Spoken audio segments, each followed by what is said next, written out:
نہ مرغا اماں کے ہاتھ پر ٹھونک مارتا نہ ذلیل ہوتا۔ میں نے فخری انداز میں بابا جی سے کہا، میرے پاس اچھا بینک بیلنس ہے، 2 گاڑیاں ہیں، بچے انگریزی اسکول میں پڑھتے ہیں، عزت، مرتبہ، ذہنی سکون، الغرض دنیا کی ہر آسائش مجھے میسر ہے۔ بابا نے نظر بھر کر مجھے دیکھا اور بولے، معلوم ہے یہ کرم اس لیے ہوا کہ تو نے اللہ کے بندوں کو ٹھونگے مارنا چھوڑ دی۔ میں نے وضاحت چاہی۔ بابا کہنے لگے، میری اماں نے ایک اصیل ککڑ پال رکھا تھا۔ اماں کو اس مرغے سے خصوصی محبت تھی۔ اماں اپنی بک یعنی مٹھی بھر کر مرغے کی چونچ کے عین نیچے رکھ دیا کرتی تھی۔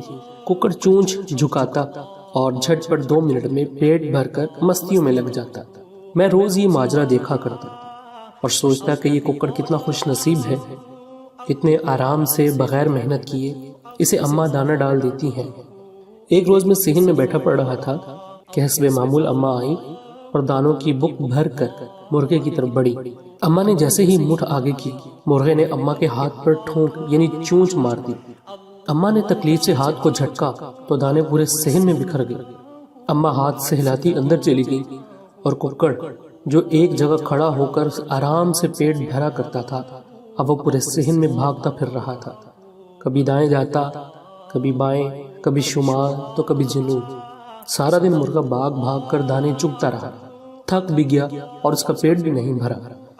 بابا نے کچھ توقف کے بعد پوچھا، بتاؤ مرغے کے ساتھ ایسا کیوں ہوا؟ میں نے فٹ سے جواب دیا، نہ مرغا اماں کے ہاتھ پر ٹھونگ مارتا نہ ذلیل ہوتا۔ بابا نے کہا، بالکل ٹھیک۔ یاد رکھنا، اگر اللہ کے بندوں کو حسد، گمان، تکبر، تجسس، غیبت اور احساس برتری کی ٹھونگے مارو گے تو اللہ تمہارا رزق مشکل کر دے گا اور اس اصیل ککڑ کی طرح مارے مارے پھرو گے۔ تو نے اللہ کے بندوں کو ٹھونگے مارنا چھوڑ دی، رب نے تیرا رزق آسان کر دیا۔ بابا عجیب سی ترنگ میں بولے، پیسہ، عزت، شہرت، آسودگی حاصل کرنے اور دکھوں سے نجات کا آسان راستہ سن لے۔ اللہ کے بندوں سے محبت کرنے والا، ان کی تعریف کرنے والا، ان سے مسکرا کر بات کرنے والا اور دوسروں کو معاف کرنے والا کبھی مفلس نہیں رہتا۔ آزما کر دیکھ لو، تو بندوں کی محبت کے ساتھ ساتھ شکر کے آنسو بھی اپنی منزل میں شامل کر کے امر ہو جائے گا۔ یہ کہہ کر بابا برق رفتاری سے مین گیٹ سے باہر نکل گئے اور میں سر جھکائے زاروں قطار رو رہا تھا اور دل ہی دل میں رب العزت کا شکر ادا کر رہا تھا کہ بابا نے مجھے کامیابی کا راز بتا دیا تھا۔